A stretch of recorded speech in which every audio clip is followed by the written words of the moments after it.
Good evening. Thank you for tuning into my weather briefing, or discussion, I should say, this Sunday evening on April 27th, 2025. Of course, right now we're looking at a satellite image from GOES 19 showing the pretty active weather across the United States right now.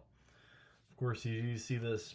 The main story is this very large trough in the west, and over on the east coast, you see another maybe mid-latitude cyclone slowly churning off the Maine and Massachusetts coast right now, with a long cold front extending all the way down to the southern United States, even firing off some storms down in Georgia right now, and possibly maybe near a stationary front in Alabama, firing those storms off. And that did actually go severe earlier, and so may be producing some strong winds and maybe some marginally sized hail.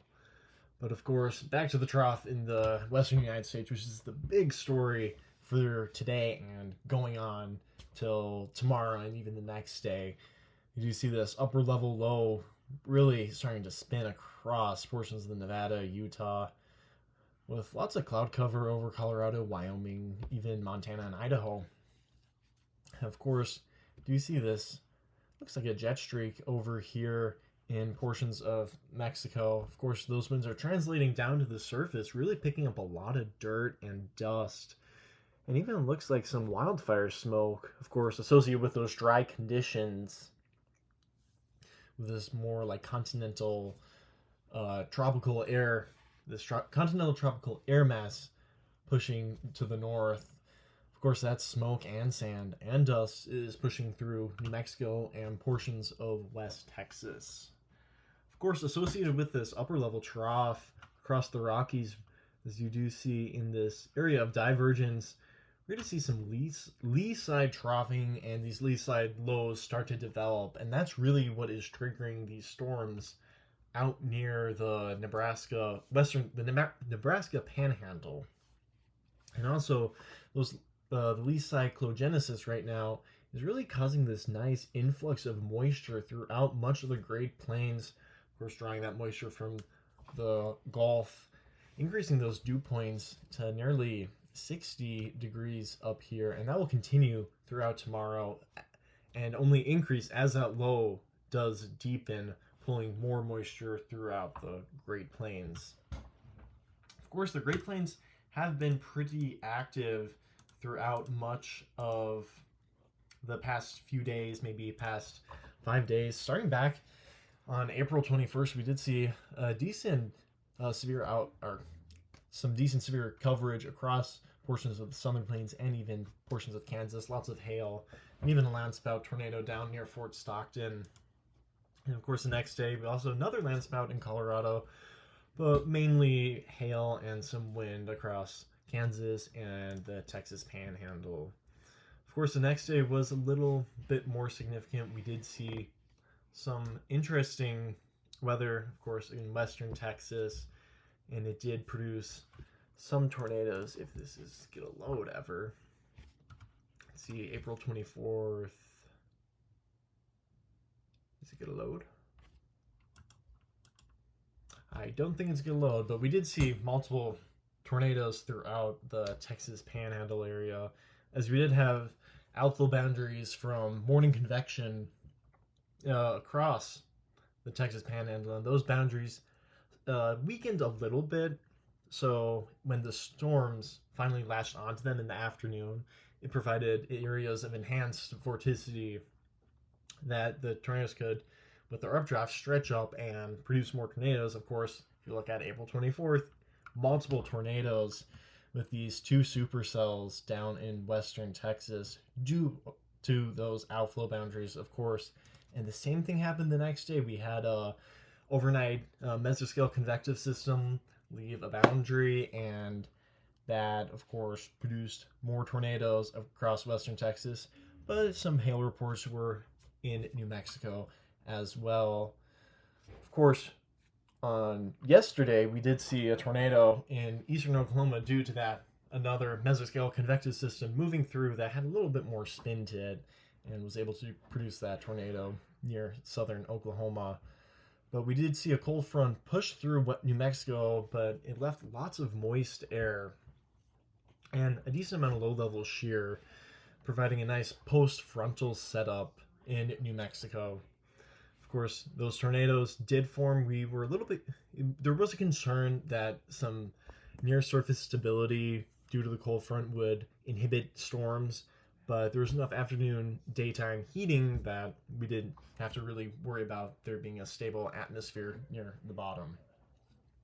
Of course, yeah, three tornadoes it looks like in New Mexico, all in eastern New Mexico with those supercells. And then on to today, we already have multiple tornado reports out of the Texas Panhandle. Of course, if you look at a current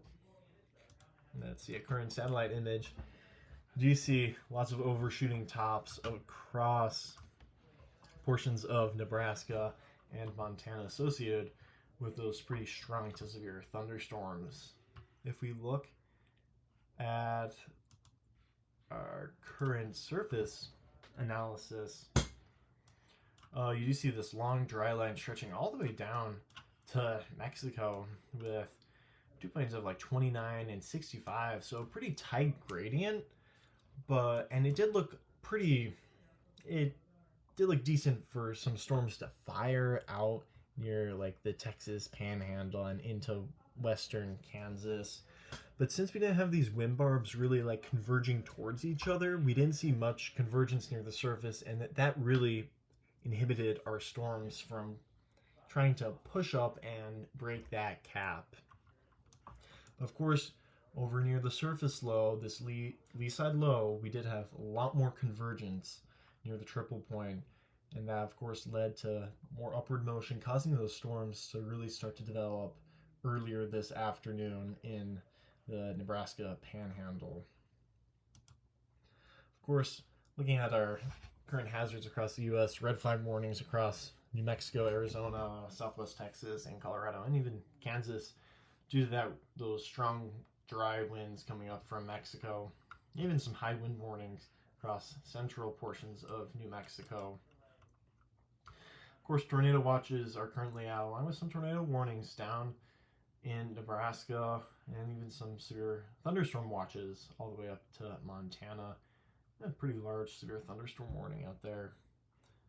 Of course, looking at our winter weather advisories and winter storm watches down in Montana, they are expecting quite a few inches of snow on the top of those mountains and those higher elevations, and even the possibility of seeing nearly a foot of snow on top of those higher peaks. Of course, looking at the Mississippi River Valley, we do have those flood warnings, pretty common to see at this time of year. There's that severe thunderstorm warning down in Mississippi that I mentioned earlier. Also, we do have some frost advisories or watches over in West Virginia, Ohio, and Kentucky, due to some pretty cold overnight temperatures, probably sitting just at or a little bit below freezing, increasing that danger of frost to susceptible crops and maybe some animals outside. If we look at right now, currently at radar, we do see this pretty large supercell down just to the northwest of Thedford, Nebraska, near, of course, western Nebraska. Earlier, this was a complex of nearly 3 supercells, but they have since merged into like this one pretty messy storm. It did produce multiple tornadoes earlier, some pretty large and fairly strong. If you look at velocity right now, a little side lobing contamination going on, but still indicating some pretty strong rotation. Unfortunately, the road network out here near the Nebraska Sandhills is not the best, so if there's any chasers on that, probably not having that much luck. If we look at our spotter locations, yeah, not many people in a great position to see or report a tornado out there. Of course, looking out by Montana with this pretty large severe thunderstorm warning, looking at reflectivity, probably mostly issue of some strong winds and some decent sized hail. Yeah, 1.5 inch hail, 60 mile per hour winds. Of course, all these thunderstorms will continue to grow throughout this evening, eventually grow into a line or a cluster, and push their way up through South Dakota and even North Dakota. Of course, slight risk is currently out for much of South Dakota and southern North Dakota, with mostly a threat of wind and some hail, and some significant hail down in Nebraska. Of course, earlier today we did see the slight risk through Kansas all the way stretched down to western Texas, but they have since removed that due to there being little to no convection, as you could probably tell by this satellite image. Some pretty clear and sad looking skies out there. There was a small cumulus field earlier in the day, but that has since dissipated. If we look into that more, checking our 300 millibar maps right now, we do see this large jet streak over the Four Corners region, starting to eject off over the Great Plains, and of course portions of Nebraska and Colorado in that left exit region, providing that upper level divergence and strengthening that lower level low, or the surface low I should say, forming off the Rockies. But of course portions of Texas, Oklahoma, and Kansas were in that right exit region, and that's where we're going to see more convergence, and that's going to lead to more subsidence aloft. And we can even see that through our soundings down near Dodge City.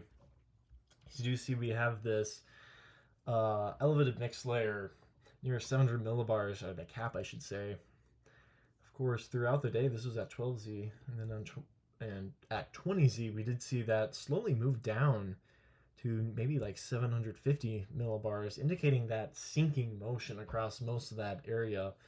Though the photograph looked pretty good at 20Z, lots of low-level shear, maybe some weaker upper-level shear, but still a pretty decent photograph if the storm did form over that area. It would probably be pretty significant. Same case with Amarillo. It had this elevated mixed layer, 700 millibars, and it slowly just got pushed down throughout the day as we did have a lot of that sinking motion. Again, gorgeous looking photograph, lots of low level shear. And of course, if the storm did form, it would have been pretty significant, large hail, tornado, wind, and that's why the SBC did have that slight risk out, but of course it was very conditional. Looking at our 850 map, you do see strong low level jet. It looks like about 40 knots, maybe 35 up near the Kansas-Nebraska border. That's really starting to affect that moist air all the way up to like even the Canadian border and that warm air as well. And that's going to help destabilize the atmosphere in lieu of tomorrow's event, which is looking to be pretty significant. Of course, going back to the photograph this is taken from Thedford, Nebraska at 23Z using the RAP model, and you see fairly nice thermodynamic profile, dew point spread of, I guess that's probably 11, so pretty favorable for tornadoes. As you do see, that photograph still looking great. And if we look at our photograph, photograph off of our SBC mesoanalysis, you do see lots of low-level shear associated with that lower-level jet as it pushes up through the western Nebraska. And if you look at our thermodynamics, lots of cape in that area as well. So looking towards tomorrow's risk, we do have a moderate risk, of course, across most of southern Minnesota and northern Iowa and into parts of western Wisconsin. 15% hatched tornado risk along with a 10% hatched as well, but even a 5% exists all the way down to portions of even southern Oklahoma, all the way up to the upper peninsula of Michigan. Also, pretty substantial wind risk, 30% unhatched, so probably winds probably of 50 knots or higher. Of course, definitely the risk for hail as well, hatched, so we could be seeing some hail diameters near 2 inches or greater anywhere in this hatched area. So what's really driving this severe weather threat out there, if we look at our 500 millibar heights, you can see that we do have this, of course, the almost a closed off low over the Four Corners region, and then it's just going to eject across, or this jet streak, I should say, right here is going to slowly, or actually not slowly, but pretty quickly eject off across the northern plains. And its translation speed is near like 50 knots, so it's going to be moving from like New Mexico all the way to Minnesota in just probably a couple hours, like 12, 15 hours, and that's pretty fast. And sometimes we see that with more significant and severe weather outbreaks with a fast moving jet streak. But we do see that jet streak does go over Iowa, probably around 22Z, about 0Z. So, like portions of Missouri, Kansas may be in that right entrance region, which may provide some more upper level divergence.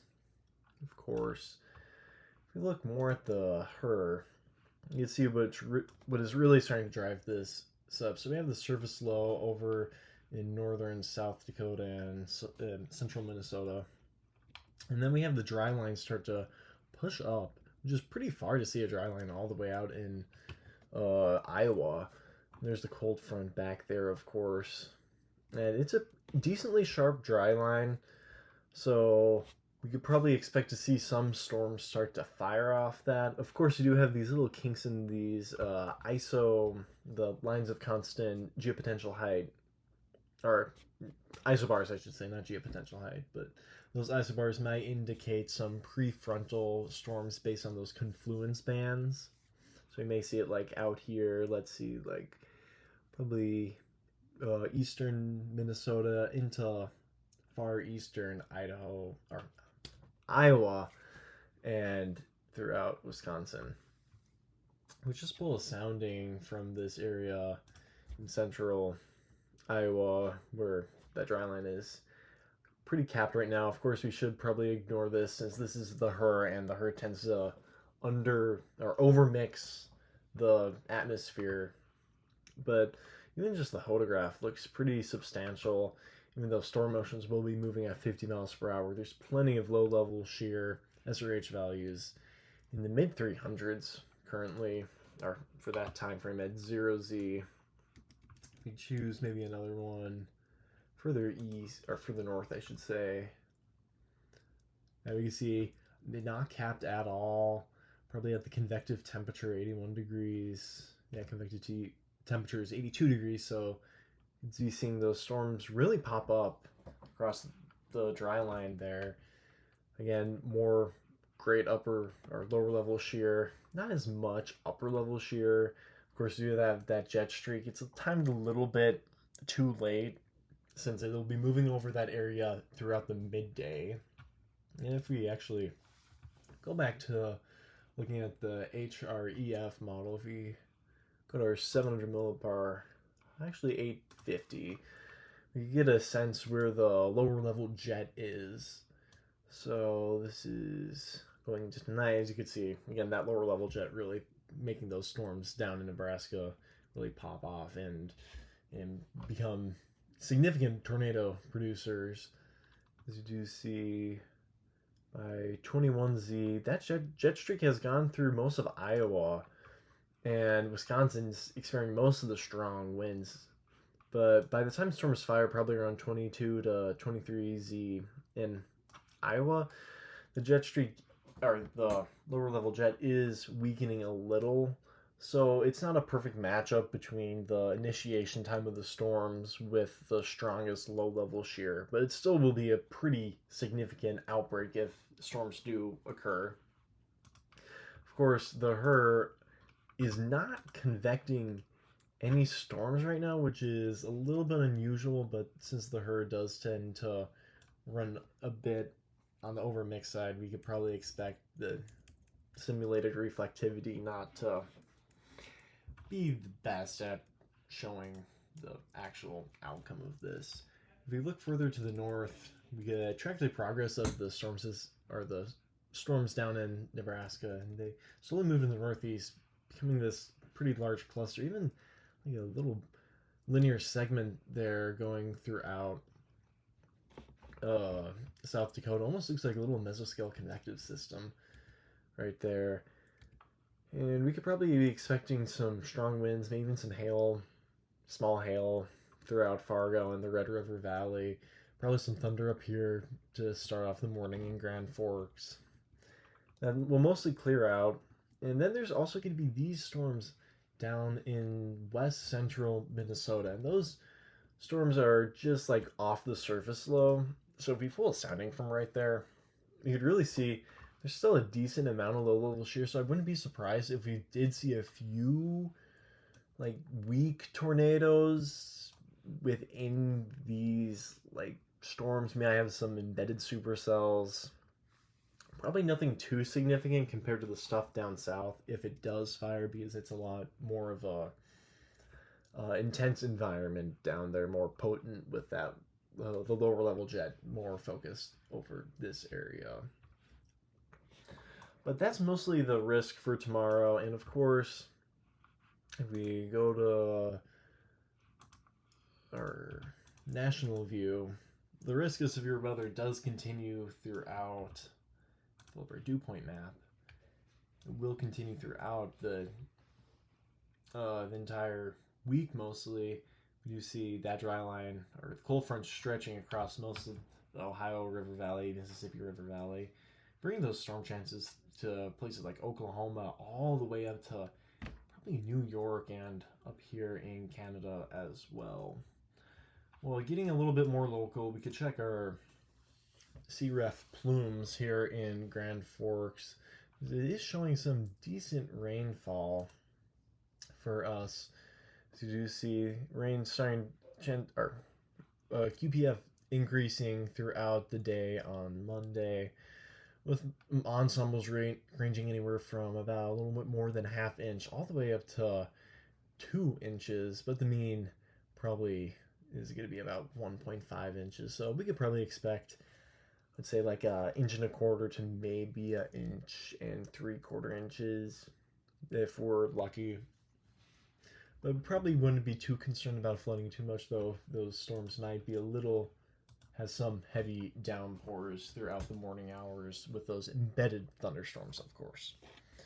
Looking at our future weather going on past tomorrow and Tuesday, you do see again that trough ejecting and lifting off to Canada. As you do see that we have that jet streak on Tuesday. Of course, in this left entrance region, we could expect probably some more significant weather. I would expect mostly like a wind threat down there.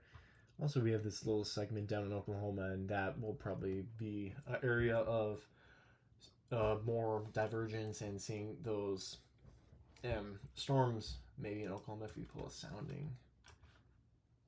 Curious. So yeah, just a little bit of lower level shear, probably with a little lower level jet. The thermodynamics aren't the best though, so probably a more marginal risk for severe weather. But even though we'll have that trough move off to the east, maybe some embedded short waves, and I see some thunderstorms down in Texas. But then again, by next weekend, we have another trough being forecasted by the GFS, almost negatively tilted. Of course, that's going to bring us another active few days in the Great Plains with probably some short waves and some lee side lows across the high plains. So expect some severe weather. If we check the Euro as well, it's mostly agreeing upon this solution with this somewhat negatively or neutrally tilted trough, and actually becomes pretty negatively tilted as it starts to eject out on next Tuesday. But it's getting a little too far out, so I wouldn't have anything too confident to say about this. But it definitely looks like another like classic plane setup. Pretty common at this time of year, just get those troughs off in the Four Corners region. But other than that, thanks for listening to my virtual weather discussion. Stay safe with the weather, and definitely enjoy the rain and some possible lightning tonight and going into tomorrow morning. Thanks.